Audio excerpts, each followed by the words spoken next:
stuff that you're saying. You think about technocracy, especially in digital currency, international digital currency. What do you think about that? Cryptocurrency. The Federal Reserve has talked about going to Fed coin, and in terms of the international economic order, special drawing rights, and others.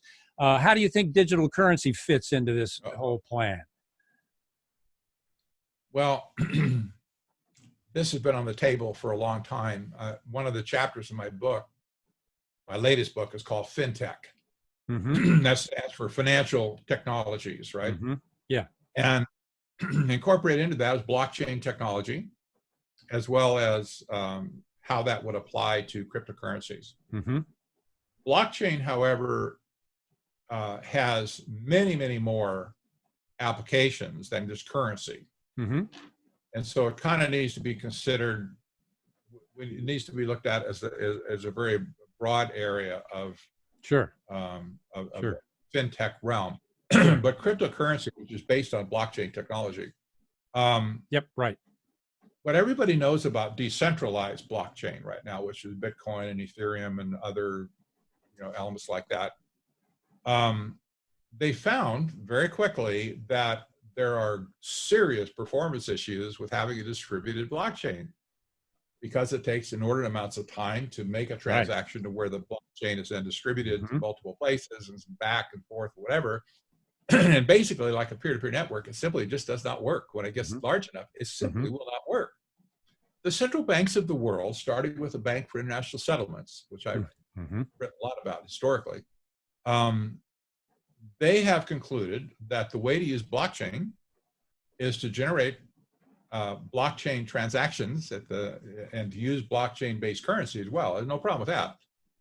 But every time there's a transaction, instead of storing the transaction in the cloud or in the blockchain, they will simply flash it back to a centralized database where they will capture all the financial transactions that happen in the world. Yeah. Wow. Now you can just imagine. I mean, this would be so easy to do. Yeah. Blockchain is just a very small transaction in itself.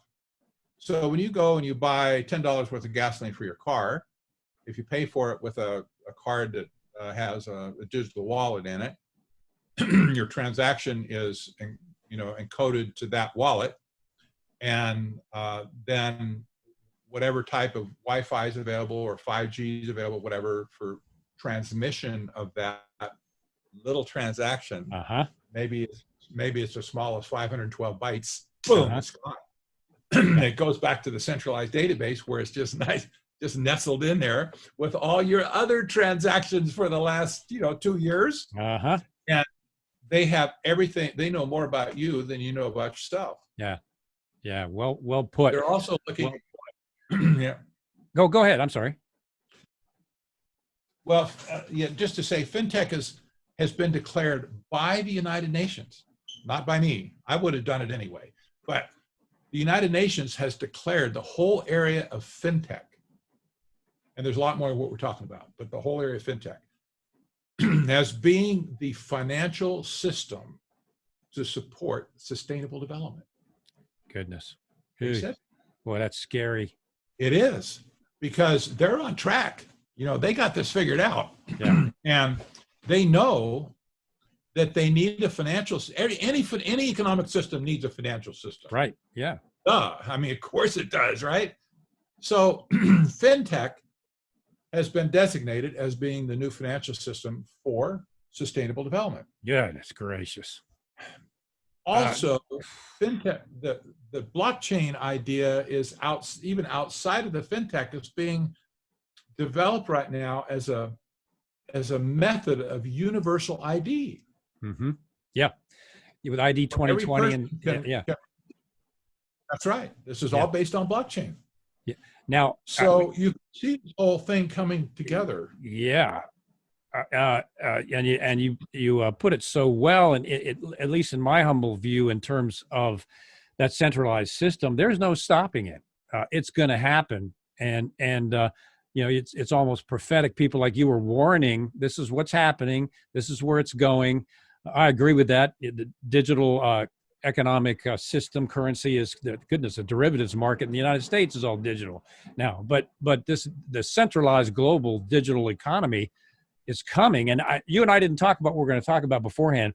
And I don't want to take away from your vast stores of knowledge above mine. But recently, what do you think about, there's a Microsoft patent that just came out connecting cryptocurrency to human biometric activity. Have you heard anything about that? I've seen it float by. I haven't done any in-depth research on it. It doesn't surprise me. Yeah. I'm not going to, I probably won't get obsessed about that until it really, we see some actual fruit from it. Yeah. But it makes perfect sense. Well, and it's, I mean, your view is a global one with the international economic order. Obviously, it hasn't even come close to that point yet. I've picked apart the patent in detail, and it's bizarre. Cryptocurrency tasking tied to people's neural brain waves, their body heat, their blood flow. I mean, they're serious. It's in their patent. Now, they haven't done it yet. It's just a patent application, So like you're saying, it hasn't gone anywhere from there. It hasn't got to the serious level yet. But I'm like you, I'm an information hound. As a matter of fact, my wife tells me I don't read any fiction. And she tells me that that's not healthy, Kevin. You need to kind of take a break every now. I haven't read fiction, and this is just my problem. And in 50 years, because I'm a data hound, I just drink up data constantly. So I'm researching all this stuff all the time, just because it's kind of how I'm wired. But so that what Microsoft has done there has not come out of the patent yet. And as you probably know, they just did an advertisement. Microsoft did for their virtual reality using Marina Abramovich. You probably heard of her, the lady that is the occult guru for Hollywood and some people in politics and does spirit cooking and all that crazy stuff. Microsoft actually used her in an ad, and they got such blowback that they pulled the ad. So I think Microsoft, obviously, we need to keep an eye on those rascals. And we now see Bill Gates and his global vaccine, which I was going to ask you about. Your thoughts on Bill Gates and his global vaccine. What do you think about that? The original technocracy movement at Columbia University, I keep going back to that because it's really important. Yeah. They specified an economic system in which the people of that system would be considered as merely cogs in the machine. Mm-hmm. They were human capital. Mm-hmm. Well, that's even too high a view. They were simply just part of the machine, a necessary part of the machine to make any machine work. Mm-hmm. Like if you have a factory, you have belts and conveyors and whatever, things stamping and drilling, but you have to have some people in there too to make sure the oil can gets, applied and whatever. Sure. So people are part of machinery, and that's the way they looked at it. Within their technocracy study course, they stressed the service sector that they called health. Mm-hmm.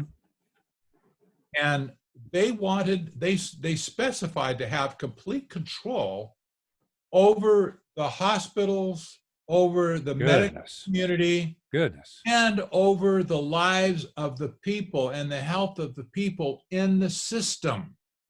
Goodness gracious. They laid it all out. And there was they didn't have the technology like we have today. Yeah. But they laid it all out. And this is important because I know somebody's going to say, well, what kind of quacks existed back in that day? Okay, let me tell you. Columbia University was the seat of progressivism in the United States at that time. Nothing good ever came out of Columbia as far as it doesn't sound like it. But they only had one building, Hamilton Hall, in that day. They had a full footprint basement that was quite large that they used for temporary projects, they called it. At the time in 1932, when technocracy was rolling at Columbia, the technocracy group got one half of the basement. Nice, huh? They gave it to them. They said, you can come, you work here. Our professors and engineers and science, they'll come down and they're going to help. They're going to be part of it. They're going to help you, blah, blah, blah, get all this stuff working. So the other half of the basement, and there's no walls down there, it's just a basement. The other half of the basement was occupied by the first iteration of IBM. Yeah, wow. That's where they built the first tabulator Goodness. that very quickly ended up, by the way, in Germany to do things like control train schedules and do statistical work on populations and stuff. Oh, don't get me started on that. Yeah. Yeah. But these scientists and engineers that were working on technocracy were Yeah. rubbing shoulders with the visionaries of the century. The progressive vision. Yeah. Yep. Believe me, they didn't have the technology then, but I can guarantee you they're thinking forward-thinking people. We know where this is going, and we know what's going to exist down the road. We're writing the specifications now, and when the technology's there, we'll have it. Yeah. Yeah. And you're so right on target, and sadly, I think it's going to happen just because of the size. They get control of the economy. Everybody's going to march along like soldiers. They get control of the healthcare system. Yes. Okay, you take our algorithm, or you become a part of our system, or you don't get that surgery that you need. You talk about utter control of a population. Goodness. it's all by algorithm too. Yeah. One of the great proponents of technocracy today and amongst the global elite is a scholar by the name of Parag Khanna. Mm-hmm. He's in Singapore. And he writes in one of his books called Technocracy that they're building the global system without a global leader. The idea being it's the system is globalization. Yeah. It's not a person, it's the system. Yeah. You see what's happening with social credit scoring in China, stuff like that? Yeah. Yeah. Where you have an app on your phone and it rates and ranks you, and if you're not allowed to go somewhere, a little red badge shows up on your phone. You can't get in there. Right. It's all done by algorithm. They don't need government politicians, whatever, to be in place where you go and fill out a form, application. No, forget it. It's all automatic. It's all instant. And this is where the thing is headed in China. It's also where it's headed here, because we're racing ahead to leapfrog China and all that technology right now, thanks to the pandemic. Yeah.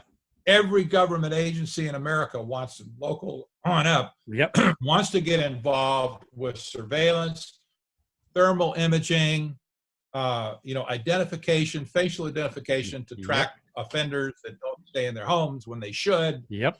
It's like, wow, this is incredible. It would be very instructive to read the first 5 requirements that technocrats wrote down in 1932. Yeah. Just so you can appreciate the genius they had. Yeah. Evil genius, okay? I'm not in favor of any of this. Yeah. But engineers are good at this. You give an engineer a project, out comes a quadro paper, and they start writing down the requirements. Mm-hmm. And they interview you. Well, what are the requirements? What are you trying to achieve here, right? Well, this is what we now. Oh, I get it now. This is what we need to do to get there. These are the project identification requirements, whatever. Yeah. They only wrote 7 requirements for the whole system. Only 7. Yeah. I'll read you the first 5. Yeah, go ahead. You'll get it. Number 1, register on a continuous 24-hour per day basis the total net conversion of energy. Number 1. Wow. Number 2, by means of the registration of energy converted and consumed, make possible a balanced load. Can you think smart grid? Mm-hmm. Yep. The little meters on the side of your home now. Yep. Smart Wi-Fi, cities, smart grid. everything going out, and then they know everything about your energy consumption. Yep.